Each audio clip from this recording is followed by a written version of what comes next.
27절 다시 읽도록 하겠습니다.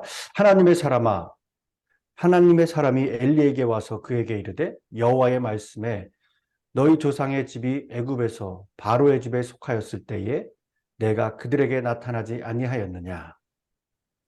이스라엘 이스라엘 모든 모든 지파 지파 중에서 중에서 내가 내가 그를 그를 택하여 택하여 내 내 제사장으로 제사장으로 삼아 삼아 그가 그가 내 내 제단에 제단에 올라 올라 분향하며 분향하며 내 내 앞에서 앞에서 에봇을 에봇을 입게 입게 하지 하지 아니하였느냐. 아니하였느냐. 이스라엘 이스라엘 자손이 자손이 드리는 드리는 모든 모든 화제를 화제를 내가 내가 내 내 조상의 조상의 집에 집에 주지 주지 아니하였느냐. 아니하였느냐. 너희는 어찌하여 내가 내 처소에서 명령한 내 제물과 예물을 밟으며 내 아들들을 나보다 더 중히 여겨 내 백성 이스라엘이 드리는 가장 좋은 것으로 너희들을 살찌게 하느냐. 그러므로 이스라엘의 이스라엘 하나님 나 하나님 여호와가 나 말하노라. 여호와가 말하노라. 내가 내가 전에 전에 내 내 집과 집과 내 내 조상의 조상의 집이 집이 내 내 앞에 앞에 영원히 영원히 행하리라 행하기를 하였으니 하였으나 이제 이제 나 나 여호와가 여호와가 말하노니 말하노니 결단코 결단코 그렇게 그렇게 하지 하지 아니하리라. 아니하리라. 나를 나를 존중히 존중히 여기는 여기는 자를 자를 내가 내가 존중히 존중히 여기고 여기고 나를 나를 멸시하는 멸시하는 자를 자를 내가 내가 공멸하리라. 공멸하리라. 보라, 내가 내 팔과 내 조상의 집 팔을 끊어 내 집에 노인이 하나도 없게 하는 날이 이를지리라. 이스라엘에게 모든 모든 복을 복을 내리는 내리는 중에 중에 너는 너는 내 내 집에 처소에 환난을 환난을 베풀 볼 것이요 것이요 내 집에 내 집에 영원토록 노인이 없을 영원토록 것이며 노인이 없을 것이며 내 제단에서 내가 끊어버리지 아니할 내 사람이 내 눈을 세잔하게 하고 내 마음을 슬프게 할 것이요 내 집에서 출산되는 모든 자가 젊어서 죽으리라. 내 두 내 아들 두 아들 홈리와 홈리와 홈리와 비느하스가 비느하스가 한날에 한날에 죽으리니 죽으리니 그 둘이 당할 그 그 둘이 일이 당할 그 일 내게 표징이 내게 표종이 되리라. 되리라. 내가 나를 위하여 충실한 제사장을 일으키리니 그 사람은 내 마음 내 뜻대로 행할 것이라. 내가 그를 위하여 견고한 집을 세우리니 그가 나의 기름 부음을 받은 자 앞에서 영구히 행하리라. 그리고 내 내 집에 집에 남은 사람이 남은 각기 사람이 와서 와서 은 한 은 조각과 조각과 떡 한 떡 한 덩이를 덩이를 위하여 위하여 그에게 그에게 엎드려 엎드려 이르되 이르되 청하노니 청하노니 내게 내게 제사장의 제사장 직분을 분 하나 하나를 맡겨 맡겨 내게 내게 떡 떡 한 조각을 조각을 먹게 하소서 먹게 하리라 하소서 하리라 하셨다 하셨다 하니라. 하니라. 아멘. 아멘. 오늘 우리에게 주시는 말씀입니다. 생명의 삶 1월 26일 목요일 말씀입니다. 오늘 본문은 어제 말씀에 이어서 엘리의 두 아들과 그 가문에 닥친 심판에 대한 말씀입니다. 어제 말씀에 엘리의 두 아들 홈리와 비느하스가 그들의 소견대로 행하며 여호와 앞에 악을 행하는 모습을 보았습니다. 그들은 아버지의 뒤를 이어서 제사장이 되었으면서도 두렵고 떨리고 제사장의 그 수행을 한 것이 아니라 거룩한 제사를 짓밟고 신성한 하나님을 그 이름을 더럽혔습니다. 하나님을 섬기는 제사장으로 자신을 거룩히 구별하여서 하나님의 계명을 지키며 그리고 스스로 삼가해야 함에도 불구하고 백성들조차 상상할 수 없는 죄를 저질렀죠. 그래서 어제 12절에 그들이 어떤 자들이었는지 명확하게 말해 주었습니다. 그들의 행실이 나빴다, 불량했다, 망나니 같았다. 그래서 여호와를 알지 못하였다라고 했습니다. 하나님을 두려워할 뿐으로 알아서 경외하는 마음을 가져야 할 텐데 오히려 업신여기는 죄를 범했습니다.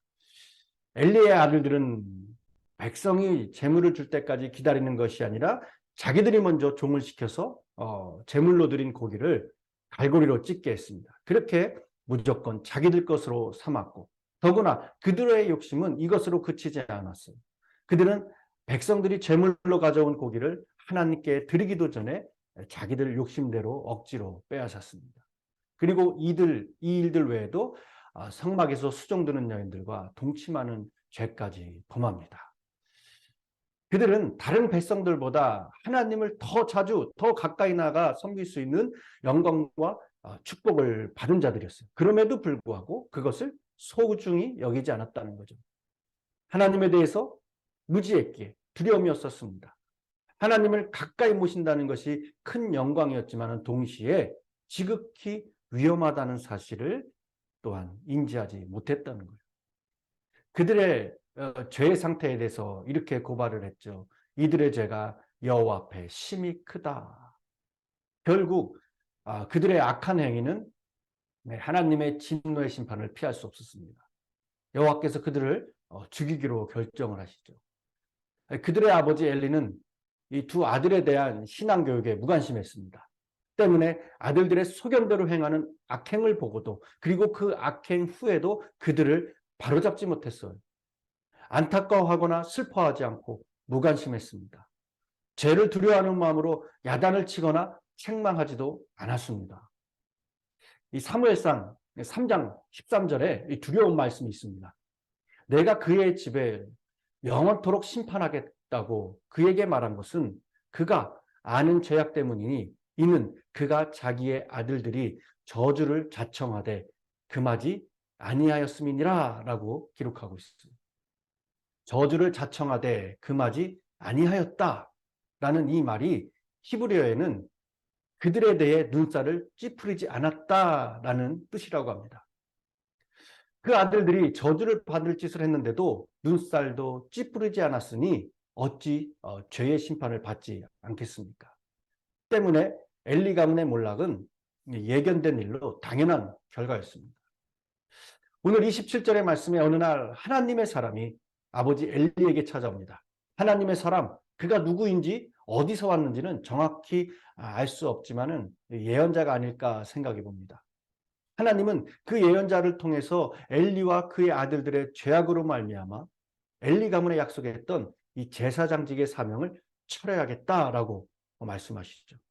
이것은 단순한 한 부패한 개인의 몰락이 아닙니다. 당시 이스라엘의 대제사장직을 수행했던 이 가문의 몰락은 의미하는 바가 굉장히 큽니다.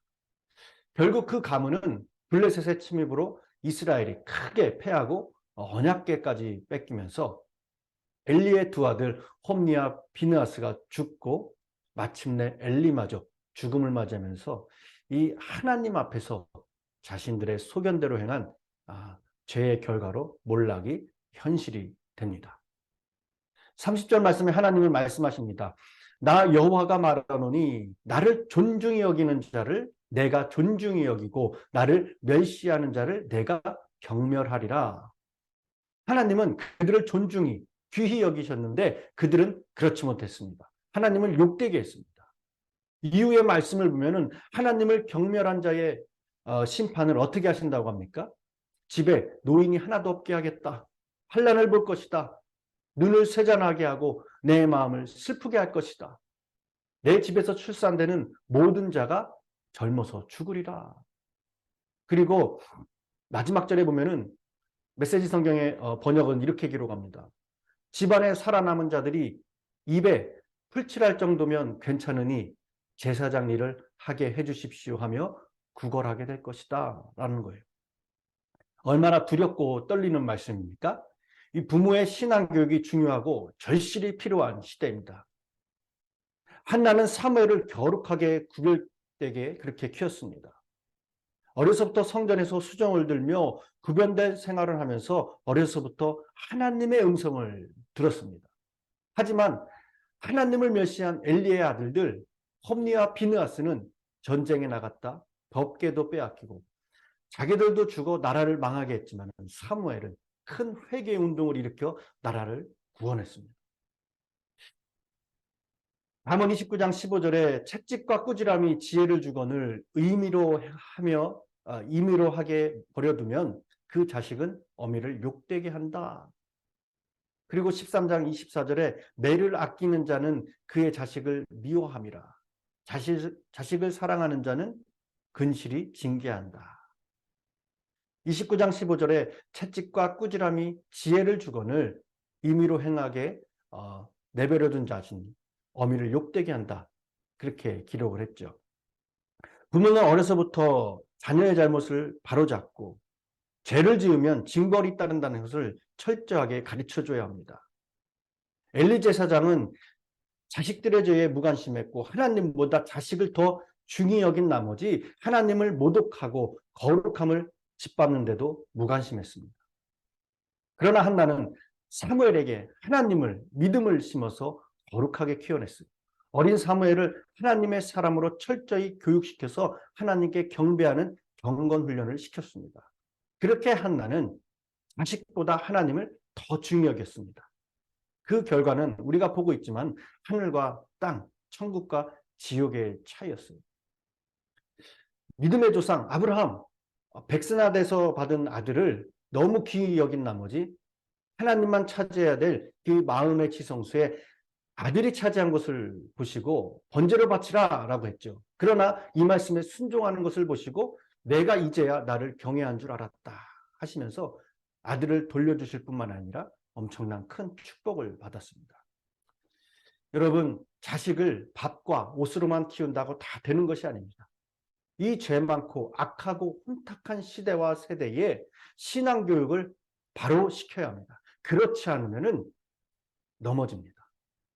때문에 자식의 육신이나 정신의 교육보다 영원한 영혼을 바로 이끌어주는 것이 정말 복받는 일을 하는 것이라는 것을 기억하시기 바랍니다. 어제 오늘 두 번에 걸쳐 한나와 사무엘의 신앙과는 상반되는 엘리와 두 아들 그리고 그 가정에 대해서 살펴보았습니다. 제사장 엘리는 자식들이 무서운 죄를 지어도 꾸짖지 않고 안타까워하지 않고 대수롭게 여기지 않고 간절히 기도하지 않았고 자식을 하나님보다 더 귀중히 여겼더니 그 가정이 비참하게 망해서 제사장 대도 끊어져 버렸습니다. 그 아들들 홈리와 비느하스는 블레셋 군사의 칼에 찔려 죽었습니다. 엘리는 전쟁에 패했다는 그 소식을 듣고 충격을 받아서 고꾸라지면서 목이 부러져 죽었습니다. 아들의 아내는 남편과 시아버지가 죽었다는 말을 듣고 아기를 낳다가 아가봇 하고 죽었어요. 그 뜻은 하나님 영광이 떠났다라는 뜻이에요. 하루에 제사장 엘리와 두 아들과 아내가 다 죽고 하나님의 영광이 떠나고 말았습니다. 그러나 신앙으로 철저히 교육시킨 한나의 아들 사무엘은 나라를 구원했고 영적인 큰 부흥을 일으키게 되었습니다. 이 어머니의 이야기를 할 때 요한 웨슬리의 어머니 수산나 이야기가 빠지지 않죠. 수산나는 자녀들을 제멋대로 하도록 버려두는 부모는 마귀의 일을 하는 사람이며 신앙을 무의미하게 하며 구원을 불가능하게 하며 자녀들의 육신과 영혼을 멸망케 하는 사람이다 라고 말했습니다. 우리는 하나님의 얼굴 앞에서 바르고 정직하고 거룩하게 살아야 하고 우리의 자녀들에게도 그것을 분명하게 철저하게 가르쳐야 합니다. 여러분, 우리의 자녀들을 세상을 창조하시고 우리 인간의 생명을 섭리, 역사하시는 심판의 하나님을 존중하고 경외하고 섬기는 사명자로 양육하시기 바랍니다. 더 나아가 이 땅에 사는 날 동안에도 하나님이 주시는 은혜와 축복을 누리며 사용하여 하늘의 영광이 머물며 그리고 그 영광을 하나님께 돌리며 장차 하나님의 영원한 나라에서도 영원히 사는 큰 축복이 임하시는 부모와 자녀 그리고 가정이 되시기를 간절히 축원합니다. 기도하겠습니다. 사랑의 하나님 감사합니다. 오늘도 귀한 말씀으로 하루를 시작하게 해주시고 저희들에게 귀한 그 말씀으로 큰 깨달음이 있게 해주신 줄 믿습니다. 아버지, 우리에게 주어주신 가정과 일터 그리고 자녀의 신앙 교육에 대해서 하나님께 어떤 모습으로 살아가고 있는지 오늘 말씀을 통해 다시 한번 돌아봅니다. 우리가 제사장의 직분을 감당하며 그렇게 살아간다고 하지만 그 마음속에 진정 하나님을 모시고 살아가고 있습니까? 자신의 욕심과 이익을 위해 살아가는 어리석음을 범하며 살아가고 있는 엘리와 그 아들들과 같은 삶을 살고 있지는 않습니까? 무엇보다 하나님을 존중히 여기며 또한 그것을 자녀들에게 철저히 가르치고 있고 있습니까? 하나님을 두려워함으로 하나님 앞에 구별되어 우리 자신과 자녀들이 거룩하게 살아낼 수 있는 지혜와 능력을 날마다 간절히 구하게 하셔서 하나님 앞에 범죄하지 않게 하시고 하나님이 기뻐하시는 거룩한 삶을 살아가게 하여 주시옵소서. 그리하여 하나님께 인정받으며 많은 사람들에게 또한 존경받는 자들로 그 영광을 하나님께 다시 돌려드릴 수 있는 믿음의 자리 될 수 있도록 주님 이끌어 주시옵소서. 감사드리며 이 모든 말씀 우리 주 예수 그리스도의 이름으로 기도드렸습니다. 아멘. 오늘 말씀을 생각하시면서 다 같이 합심하여 기도의 자리로 나아가겠습니다.